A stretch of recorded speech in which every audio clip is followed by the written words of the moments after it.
Hello everyone, my name is Juan Ochoa and I'm the Coordinator of Faculty Initiatives at the Office of Community Engagement. And welcome to the fourth week of our 10-part coffee break series.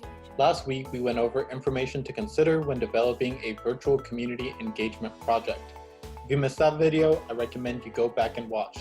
I would also like to remind everyone that after every video there'll be a short survey. Complete at least 6 surveys and OCE will email you a certificate of professional development. This week, we'll be talking about community engagement in large classes. We will look at 5 key areas to offer a successful community engagement component to a large lecture class with 50 students or more. Adding community engagement is very possible, and with more students participating, you might want to do some extra planning. When beginning to think about adding a community engagement component into your course, you should consider 2 things. First, what do you want students to learn, apply, and demonstrate from the class? Before we start thinking about how students can contribute to the community, we need to clearly identify the learning goals for the class. This is very important because students will be able to draw connections between learning and the service that faculty members are asking them to do.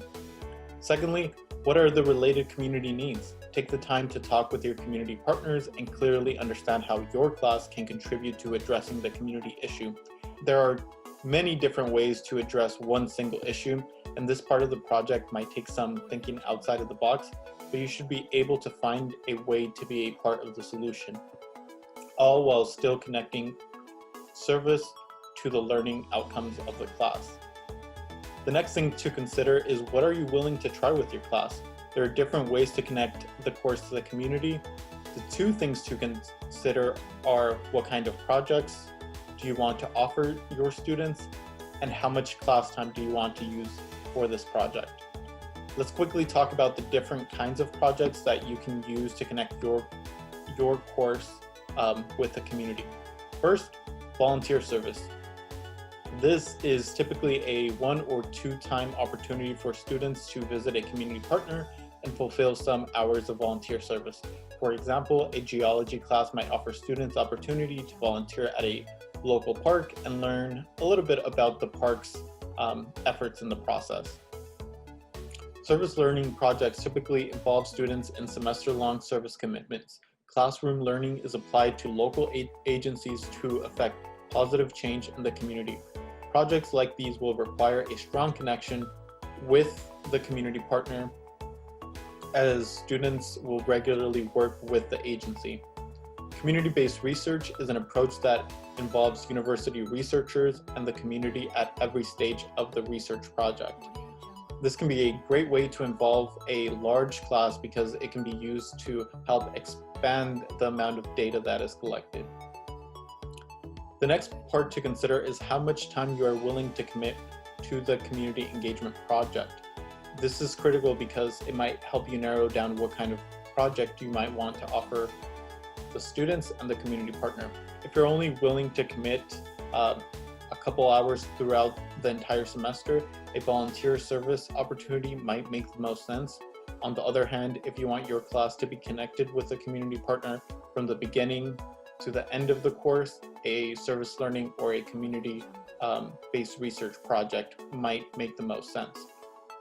The amount of time you are willing to commit does not mean you need to follow a certain approach, but I hope this guides your project to something that you and the students will be comfortable with.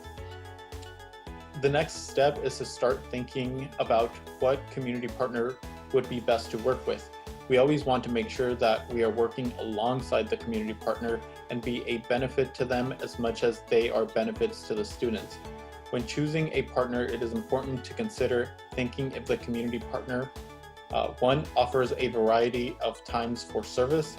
Are they available to receive students during class time, during evenings, or maybe weekends? Choose a partner that allows for some flexibility, as students might have limited availability due to classes or jobs. Also, think about transportation. Will the community partner be close to campus? Will they at least be near a bus routes for students who do not have access to a car? Also, think about how many students can volunteer at once. The last thing we want to do is overwhelm community partners with too many volunteers at once and have students waiting to be assigned for a task. We want this to be a quick and efficient process, so be sure to hash out those details. To follow up from that, how would the community partner prefer to have students perform the service? Will they perform individually, by groups? These are all things to consider. And lastly, be sure to set realistic expectations for the community partner of what can be accomplished during the course. Since you have a large class, you want to make sure that the community partner and the students are not overwhelmed. But on the other hand, you want to be realistic about student participation. If service is not mandatory, it's not likely that every student will participate. The more students you have, the more details you need to think about to have a very successful project. Next, let's start thinking about our syllabus. If you want to move forward with a community engagement component, be sure to at least state the community partners that the students will work with, the time commitment that is required for students, and the linkages between the experience and the course. There is definitely more information you can include in your syllabus, but this is just a baseline. Also, be sure to include any readings, discussions, or reflections that fit with the activity, and think about how this will be evaluated. For example, weekly journal entries are a very popular strategy for reflection, but is it reasonable to expect to read 200 entries a week for a large class? Whatever readings, discussions, or reflection opportunities you offer your students, make sure they are realistic for the size of your class. Also, keep a timeline. Don't forget this important step. We don't want students waiting until the last minute to complete their service and end up overwhelming the partner. Be sure to place goals throughout the semester to ensure that the class is on track to meet their goals in a timely manner. Lastly, be prepared to offer an alternative assignment. There are many valid reasons why a student might not be able to perform the service portion of the class, so be prepared for a situation like that. Last but not least, be sure to always evaluate the progress of your project. With a large class, there is bound to be some hiccups along the way, and you can use those as learning opportunities. Also, ask your students how they are doing and if they have any ideas to improve the course for the next set of students. And don't forget to celebrate their success. At the end of the course, celebrate them for what they have accomplished.